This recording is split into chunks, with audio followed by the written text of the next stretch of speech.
Mona Lisa एक ऐसी painting जो दुनिया की सबसे रहस्यमय और महंगी चर्चित पेंटिंग मानी जाती है। इस पेंटिंग के बारे में अब तक सबसे ज्यादा लिखा पढ़ा और रिसर्च भी किया जा चुका है। इस पेंटिंग को करीब 500 साल पहले मशहूर पेंटर लियोनार्डो दा विंची ने बनवाया था। उन्होंने यह पेंटिंग 1503 में शुरू किया और 14 साल बाद यह पेंटिंग बनाकर तैयार हुई। ऐसी कौन सी बात है जो यह पेंटिंग को इतना खास बनाता है? आज हम इस पेंटिंग के साथ ऐसे कारण बताएंगे जिसके कारण यह पेंटिंग सबसे ज्यादा रहस्यमय मानी जाती है। नंबर 1, सिर्फ होंठ बनाने में लगे थे 12 साल। मोनालिसा का मतलब माय लेडी होता है। यह न केवल एक पेंटिंग है बल्कि अपने आप में भी एक रहस्य है। इस तस्वीर की सबसे बड़ी खासियत है इसकी मुस्कान। इस पर अब तक कई शोध भी किए जा चुके हैं। मोनालिसा पेंटिंग बनने में चेहरे की मुस्कान हर कोने से अलग ही एंगल दिखाई देती है। पहले यह काफी ज्यादा दिखती है, फिर धीरे धीरे यह फीकी पड़ने लगती है। आखिर में तो यह पूरी तरीके से खत्म हो जाती है। मोनालिसा की सिर्फ इस होंठ को बनाने में लियोनार्डो दा विंची को 12 साल लगे थे। नंबर 2, मोनालिसा के लिए दी थी अपनी जान।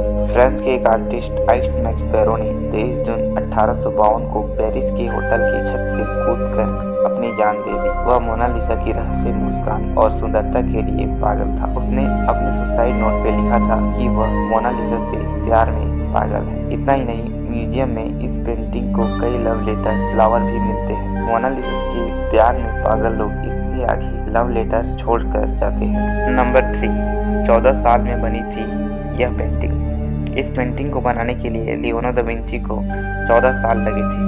उन्होंने यह पेंटिंग 1503 में बनाना शुरू किया और 1517 में इसे पूरा किया।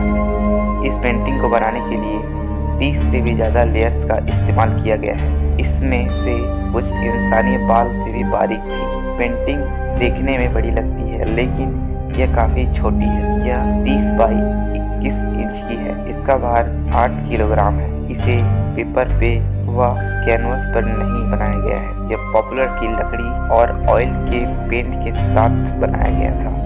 नंबर 4, चोरों की वजह से यह पेंटिंग हुई फेमस।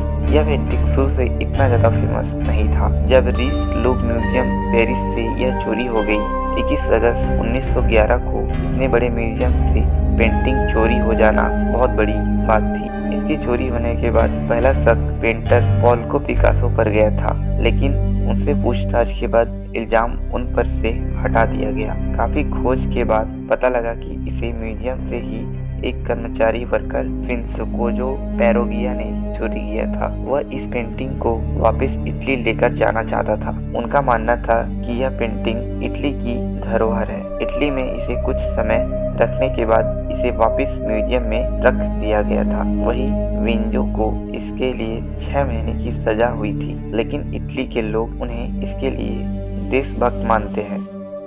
नंबर 5, मोनालिसा की जुड़वा पेंटिंग भी है।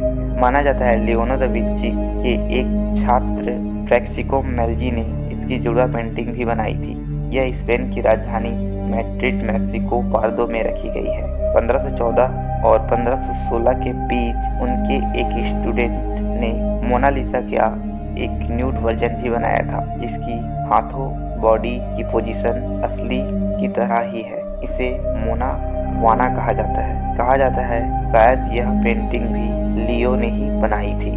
नंबर 6, मोनालिसा आज भी है रहस्य। मोनालिसा कौन महिला है यह आज भी रहस्य है। लियोनार्डो दा विंची पेंटर होने के साथ एक लेखक भी थे, लेकिन उन्होंने कभी भी इस पेंटिंग के बारे में कुछ नहीं लिखा, ना ही कभी बताया कि यह महिला कौन है जिसकी यह पेंटिंग बनाई गई थी। कुछ रिसर्चरों का मानना है कि यह पेंटिंग लीक्स घिनौर्दी की है, जो फ्लोरेंस की इटालियन में ही महिला थी। वही कुछ लोगों का कहना है कि यह पेंटिंग उन्होंने खुद को एक औरत के रूप में बनाया था। नंबर 7, कई बार लोगों ने की नुकसान पहुंचाने की कोशिश। जब दूसरा विश्व युद्ध चल रहा था तब मोनालिसा की पेंटिंग को 6 बार अपनी जगह से बदला गया ताकि यह जर्मन के लोगों के हाथ न लग जाए। इस पेंटिंग को नुकसान पहुंचाने के लिए कई बार कोशिश हो चुकी है। एक बार 1956 में एक टूरिस्ट ने इस पर पत्थर फेंका था, जिससे इसकी बाईं बाजू पर नुकसान पड़ गया था। बाद में इसे ठीक कर दिया गया। इतना ही नहीं, एक व्यक्ति ने इस पर एसिड फेंक दिया था। एक महिला ने इस पर लाल स्प्रे भी छिड़क दिया था। उसके बाद इसे बुलेट प्रूफ फ्रेम में रखा गया।